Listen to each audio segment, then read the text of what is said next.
ఎక్కడ కళ్యాణ లక్ష్మి చెక్కుల ప్రోగ్రాం ఉన్నా కూడా మహిళలందరూ అడుగుతున్న ప్రశ్న ఒకటే, మాకు ఇస్తా అన్న 10 గ్రాముల బంగారం అంటే తులం బంగారం ఎక్కడ పోయింది అని అడుగుతా ఉన్నారు. దానికి కాంగ్రెస్ నాయకుల దగ్గర సమాధానం లేదు. ఎక్కడ పడితే అక్కడ ఎగవేస్తున్నారు.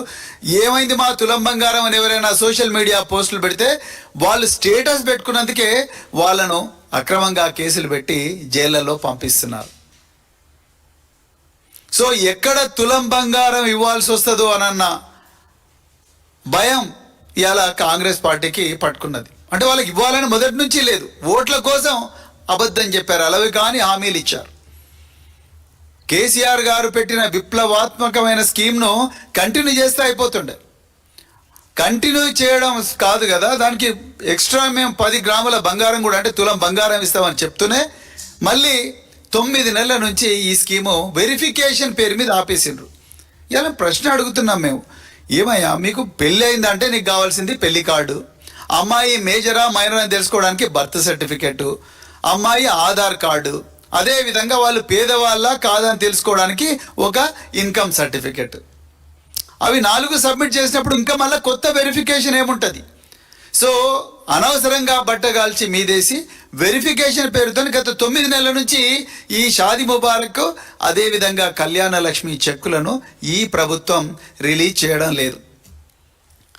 సో ఇప్పుడు కొత్తగా విజయ్ గోపాల్ అనే ఒక యాక్టివిస్టు, ఒక అడ్వకేట్ గౌరవ హైకోర్టులో ప్రజా ప్రయోజనాల వ్యాజ్యం వేసిండు. 8 జూలై నాడు వేసిండు. నిజంగా ప్రజా ప్రయోజనాల వ్యాజ్యం వేసిన వెంటనే మొట్టమొదట ఆయన పిటిషన్ లిస్ట్ అయిన వెంటనే ముందు గవర్నమెంట్ ప్లీడర్లకు నోటీసులు పోతాయి.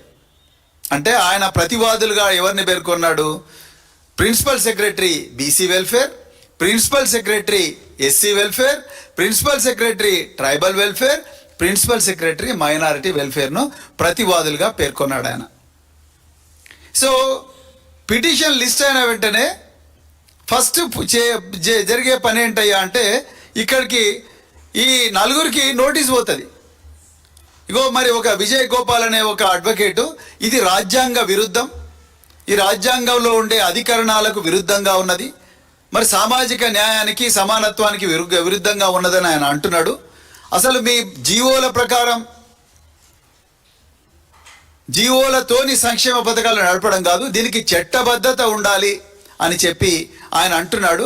మీ రెస్పాన్స్ ఏంటి అని చెప్పేసి మరి ఆ రోజు నోటీసులు ఇష్యూ చేసిండు. అడ్మిషన్ అయిపోయింది. ఏది 8వ తారీఖు జూలై నెలలో. ఇక గమ్మత్ ఏందయ్యా అంటే 8వ తారీఖు జూలై నెలలో అయితే ప్రతిసారి కూడా అడిషనల్ అడ్వకేట్ జనరల్ గారు, వీళ్ళ జీతం ఎంత ఉంటుందో తెలియాలి ప్రజలకు.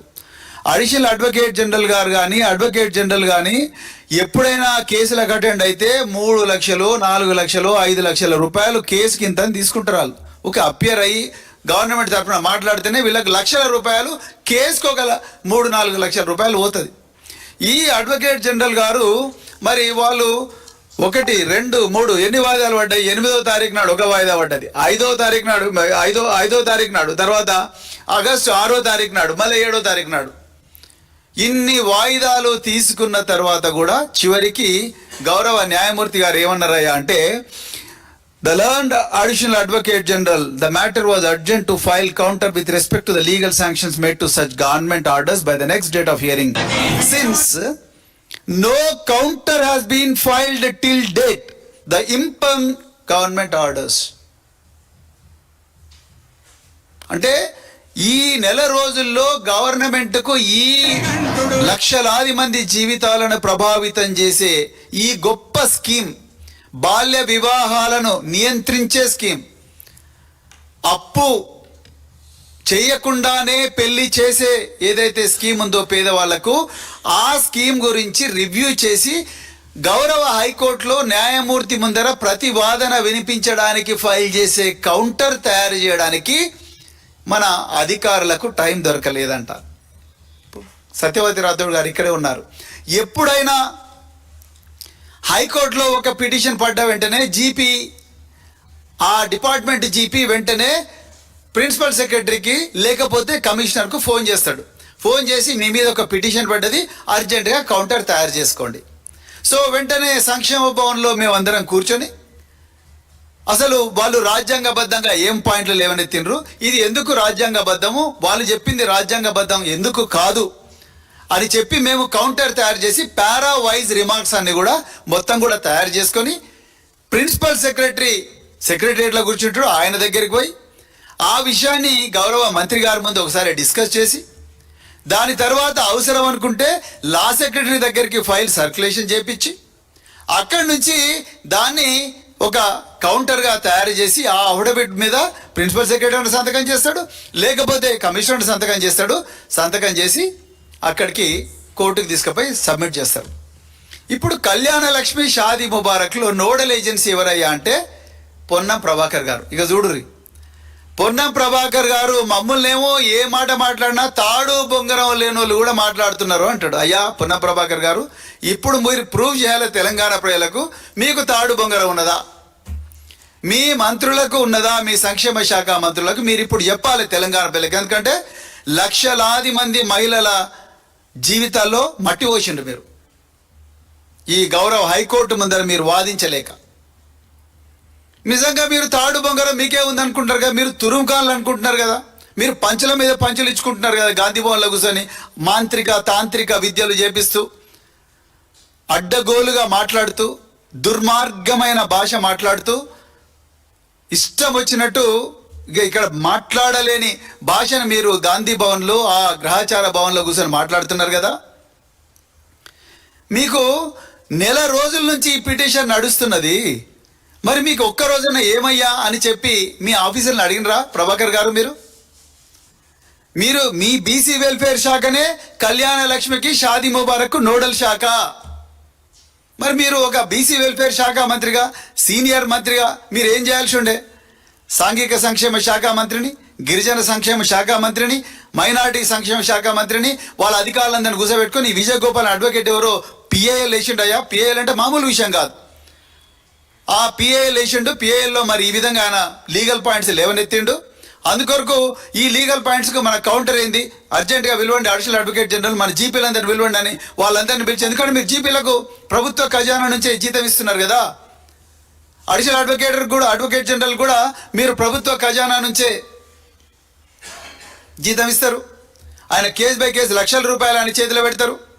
మరి అలాంటప్పుడు మీరు ఎందుకు దీని మీద రివ్యూ చేయలేదు? రివ్యూ ఒకవేళ చేసి ఉంటే ప్రభాకర్ గారు ఇలా మీరు ప్రజల ముందర పెట్టాలి. ఇదే ఎప్పుడు గన్ పార్క్ అంటారుగా, మీరు రండి, అందరు గన్ పార్క్ రండి. మహేష్ కుమార్ గౌడ్, పొన్నం ప్రభాకర్, అడ్లూరు లక్ష్మణ్ కుమార్, సీతక్క, అజరుద్దీన్, మీరందరూ కూడా ఆ నోట్ ఫైల్ పట్టుకొని రండి మీకు దమ్ముంటే. ఆ పారావైజ్ రిమార్క్స్ ఏం రాసిండో తీసుకొని రండి. We want to know why your learned additional advocate general failed to file a counter in the Honorable Telangana High Court in front of Honorable Judge. Telangana deserves answers, Prabhakar garu. ఎక్కడ మీరు మీ ముఖ్యమంత్రి మొదటి నుంచి ఇదే చేస్తున్నాడు. ఎట్లనే చేసి ఈ పథకాలను చంపేయండి. ఏమనంటే కోర్టును అడ్డం పెట్టండి. ఇక చూడయా, కోర్టు ఆర్డర్ ఇచ్చింది. కోర్టు ఎందుకు ఇస్తుంది ఆర్డర్? గౌరవ న్యాయమూర్తి గారు మీకు నెల రోజుల టైం ఇచ్చిండు. నెల రోజుల టైం ఇచ్చినా మీరు కౌంటర్ ఫైల్ చేయలేదంటే మీకు ఈ పథకం అమలు కావడం ఇష్టం లేదు. ఈ 15,400 కోట్లు ఏవైతే గత 10 సంవత్సరాల్లో గౌరవ కేసీఆర్ గారు ఈ మహిళలకు వాళ్ళ సంక్షేమం కోసం, వాళ్ళ బాల్యాన్ని కాపాడడం కోసం, వాళ్ళ కుటుంబాల అప్పు బారిన పడకుండా ఉంచడం కోసం పెట్టారో, ఆ డబ్బులు మీరు వీళ్ళ మీద ఖర్చు పెట్టకుండా మెగా కృష్ణారెడ్డి, పొంగులేటి శ్రీనివాసరెడ్డి, సీఎం రమేష్, లేకపోతే మీ మూసీ రివర్ ఫ్రంట్ ప్రాజెక్టు, లేకపోతే ఇప్పుడు మీ తమ్మునికి ఇచ్చినావు కదా కొండలరెడ్డికి టెసర్ యాక్ట్, అట్లా మీ బంధువులకు అందరికి కూడా పంచడం కోసం ఈ అమ్మాయిలకు వచ్చే డబ్బులని కూడా అక్కడికి డైవర్ట్ చేస్తున్నారు. మీరు ఫీ రియంబర్స్మెంట్ విషయంలో కూడా అదే చేశారు. దాదాపు లక్షలాది మంది పిల్లలు